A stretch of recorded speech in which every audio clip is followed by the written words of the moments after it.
Okay guys, so it's a new day and I'll be taking you through one of the HIIT routines which I have on my split. I wanted to mix it up because usually I'll do the assault bike, but it just destroys me sometimes. I want to do the thing which I always used to do back in the day when I was younger and I used to play rugby for a decade. Sprint training. Great way to obviously burn calories, but also to build up your conditioning. It's a great way of doing high intensity interval training because you'll be doing the all-out sprint for around 10-15 seconds, rest, recover, and then repeat. So that is what we're going to be doing today, and we have literally the perfect place to do it.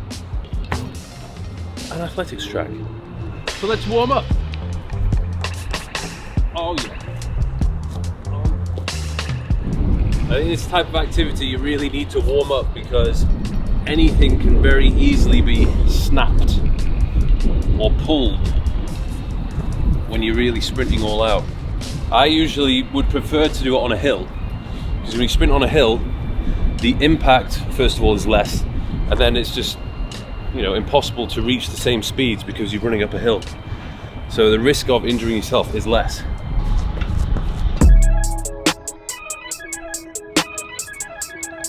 So I think I'm warmed up. I think I'm ready to go. What I'm going to do is do the 100 meters basically as fast as possible. Once I've done it, I'm going to walk back to the start point. That'll be my recovery time, and then I'm literally going to be doing it again.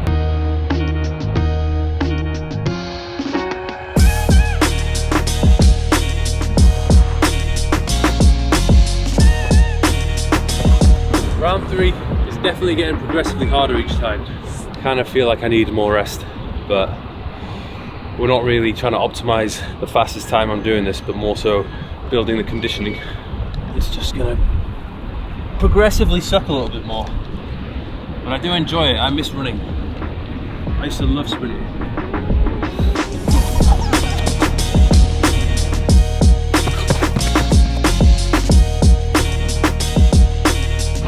Oh, gassing out after 60 meters now. It's a wobbly final 40. That was the 5th one. I'm going to do one more. What was it?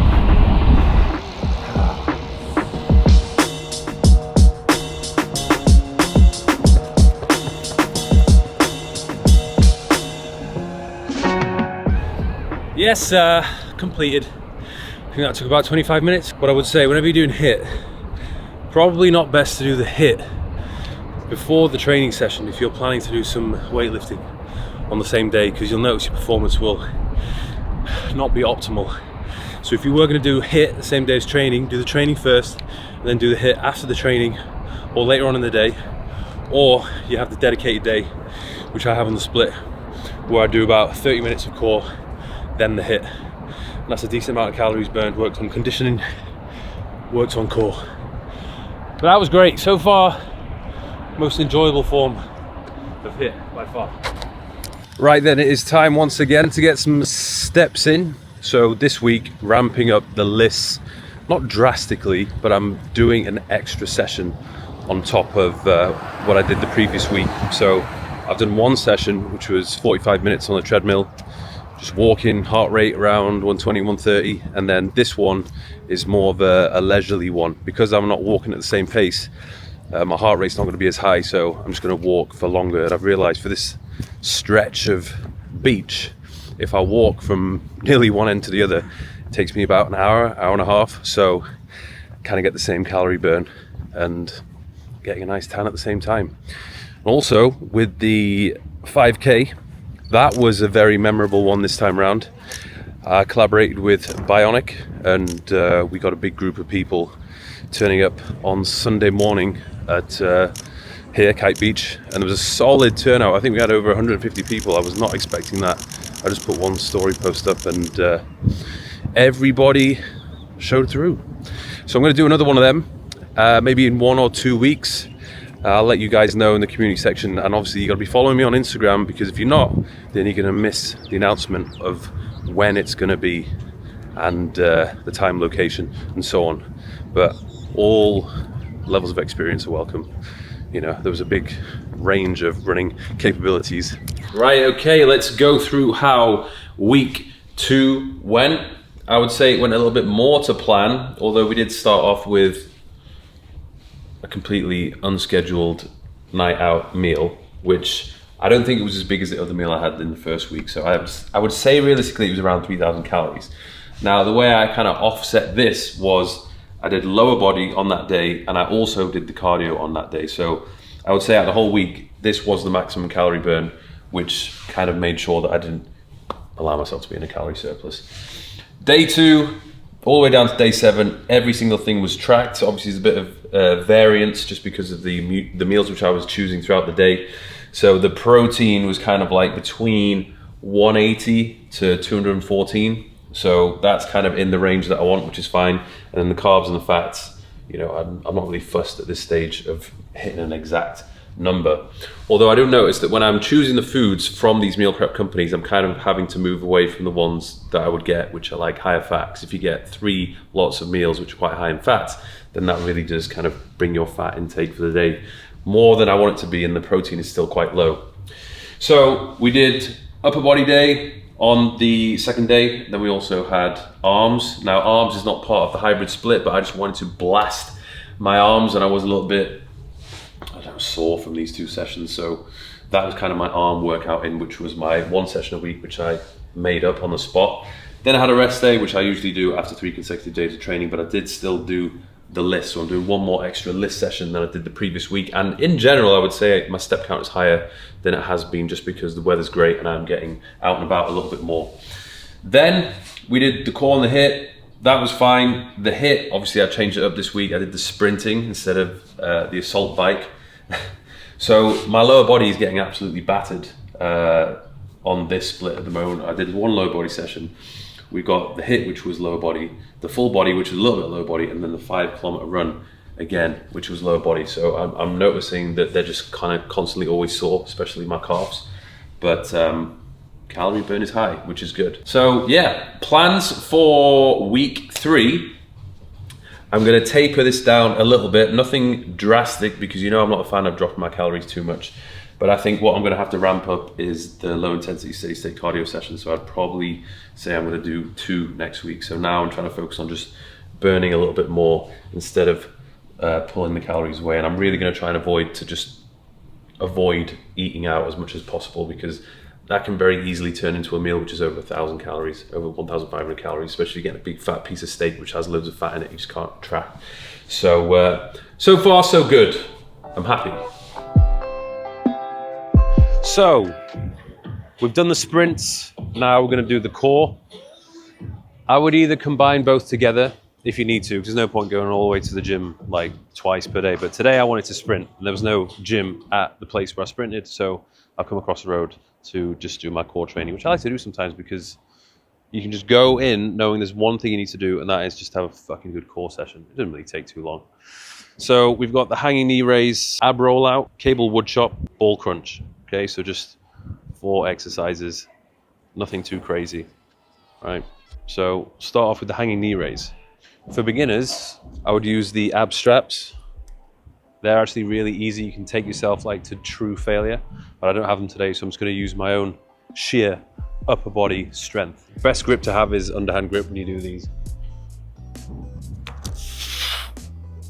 I'm just gonna come up to here and to here.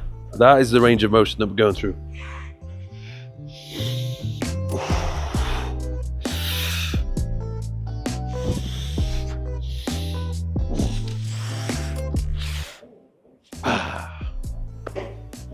Getting good at these.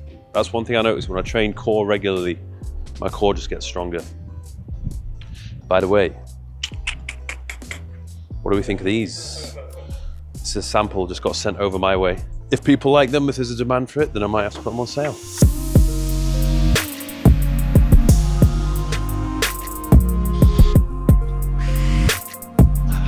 It's actually mad how many people can't do that. Like if I was somebody who couldn't do that, then I would become obsessed with being able to master it.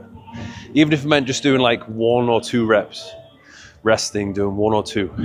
If you could do an extra rep each week, eventually you're gonna get to the point where you can do like 8, 9, 10.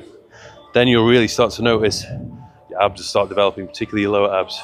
Next one we're going to do is an ab rollout. So there's two ways of doing it. You can either use the wheel or you can use the rowing machine. I quite like to use the rowing machine because I would say it's a little bit more difficult, because with the rollout you just put your knees on the ground, and I've kind of gone beyond that. Whereas with this one, because you're standing at all times, it's more difficult.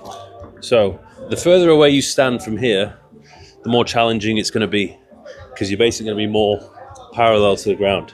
So I'm going to go all the way to the bottom and then squeeze. Breathe in. Squeeze.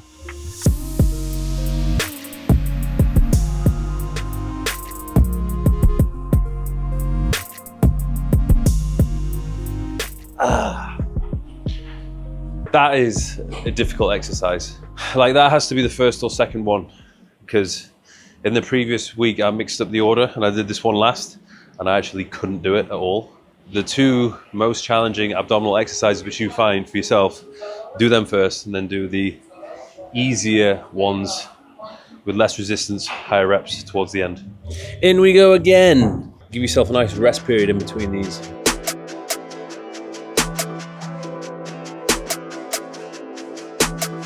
Next one, supposed to be cable wood chop, but we don't have any cables out here, so I'm going to use a band instead. Still pretty good, maybe not quite as good as the cable, but still does the same thing. So what we're going to do, wrap a pretty sturdy band around a fixed object, and then I'm going to start off in this kind of twisted position, lengthening my abdominal muscles here, and I'm going to wrap it across and squeeze.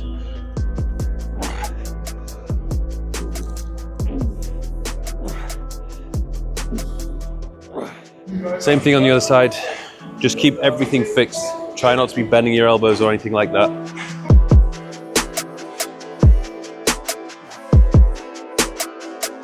Same thing again.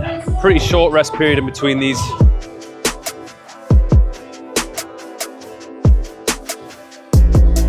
So the last one, ball crunch. This looks really easy, but when you do it properly, it's actually really hard. So you want to get some ball, ideally, or even a dumbbell. Just place it in between your knees and crunch your knees together. And you can go through a very slow fixed range of motion, okay? So breathe in and then crunch, okay? And then you're gonna slowly lengthen, not too much, and then crunch and exhale. Breathe in and then exhale. And as you crunch, you're trying to squeeze every single fiber in your abdominal muscles.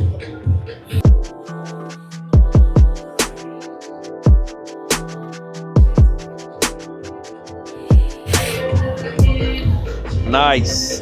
So ideally with that one, higher rep. This will be the highest rep out of everything you do. Slow, controlled, crunch as hard as possible at the top, and stay in that fixed range of motion.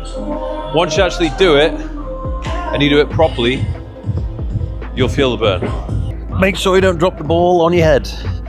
A lot of my clients have done that back in the day.